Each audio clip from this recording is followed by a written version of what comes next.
Korg just came up with a bunch of new small synthesizers and sound modules, which is technically a rehash on their own beloved and famous and popular analog and virtual analog synthesizers. Now they have three modules for Wavestate, Modwave, and Opsix.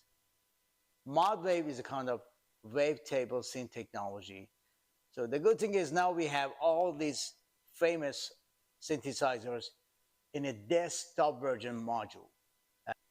However, the Korg had already the software version of these three famous synthesizers available that they could purchase online. But right now they have rack mountable desktop version that you can purchase them, put them on the rack, stack them up together, or use them individually. The good thing is if you use them on the desktop, now you can change the angle from 15 degrees to 45 degrees if you use them on your table. What I think about this desktop versions, they're almost full size, so all the controls and knobs are very easy to grab because the size hasn't compromised. Like the Roland, when you buy any from the Roland boutique, they're too small and minuscule. It's really hard to control the knobs and controls.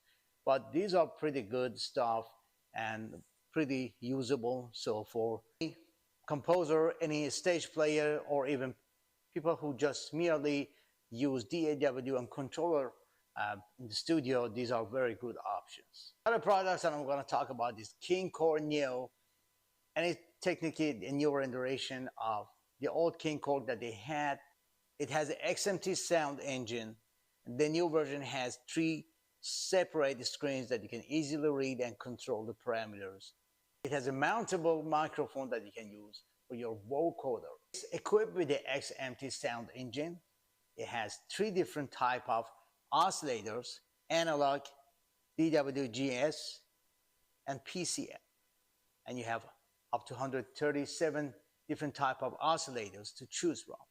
And it also has up to 300 programs, 200 presets, and 100 user programs.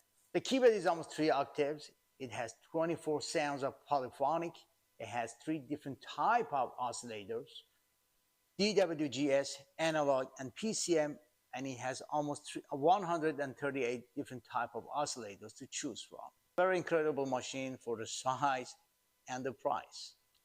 Also, the KingKORG has the designated microphone to use for the vocoder. It also has 18 different types of filters from famous Korg synthesizers.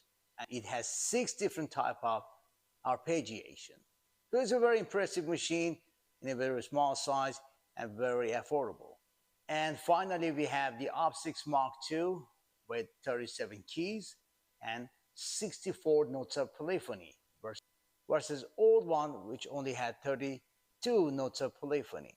The Opsix was a kind of FM synthesis synthesizer, and this one is definitely far better than the old one because all the knobs and the sliders have some sort of illumination, and you have now better LCD to read out your settings. So the programming is very easier, much easier than the old one, but it's still very compact size that you can use your studio, at home, or even on stage. So we are witnessing technically a reboot on analog synthesizers or even classic FM synthesizers.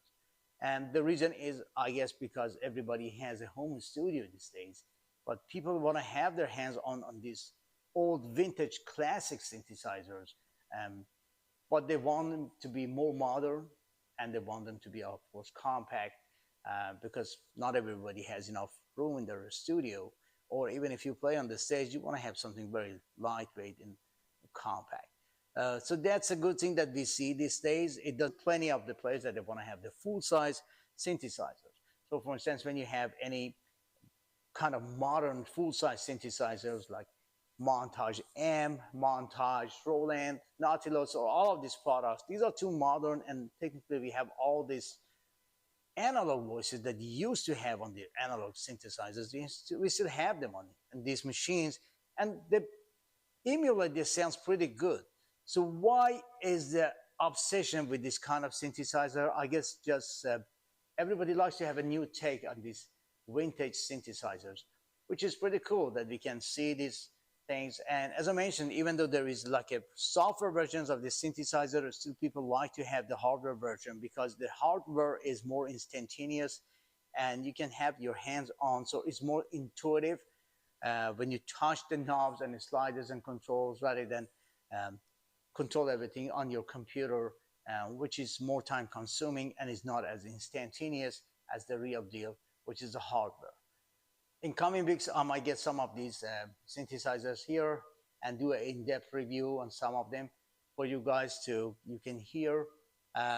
But it's pretty exciting to see all of this new stuff coming out. Even the Yamaha has a new new stuff that is called the Sec Track. It's a kind of sequencer and it's a kind of sequencer programmer thing. So you just see more and more of this stuff coming out, which is pretty exciting.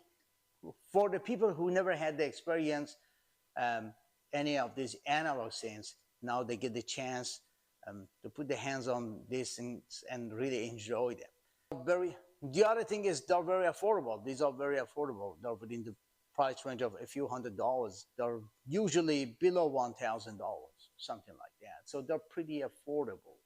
Or maybe the Korg trying to attach a new different type of consumers to their products. So there is too much of competition between all these manufacturers like a Korg, a Roland, and a Yamaha, and we as consumers are pretty lucky that we get to experience all these new synthesizers. Thanks for watching this, and until the next review, bye.